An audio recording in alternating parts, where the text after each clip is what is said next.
بسم اللہ الرحمن الرحیم۔ السلام علیکم۔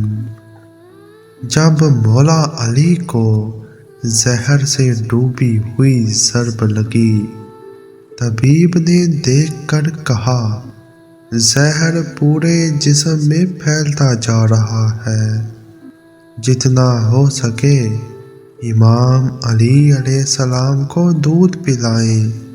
تاریخ نے لکھا جیسے ہی یہ خبر کوفہ کے بچوں تک پہنچی، وہ اپنے ہاتھوں میں کوزہ لیے اپنے اپنے حصے کا دودھ امام علی علیہ السلام کے دروازے پہ لے آتے ہیں کہ ہمارے حصے کا دودھ ہمارا امام پیے، ہم ایک بار یتیم ہو چکے ہیں، دوسری بار ہم یتیم نہیں ہونا چاہتے، کیونکہ امام علی علیہ السلام ہر رات کوفے کی گلیوں میں اپنے کندھے پہ اناج روٹی اٹھا کر کوفے کے مستحق لوگوں میں تقسیم کیا کرتے تھے کہ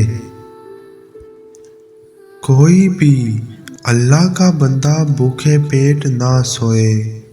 21 رمضان کو کائنات کے امام علی علیہ السلام شہادت کا جام پی کے اپنے مالک حقیقی سے جا ملے، اور وہ تمام یتیم بچے دودھ کا پیالہ لے کے ساروں قطار روتے رہے۔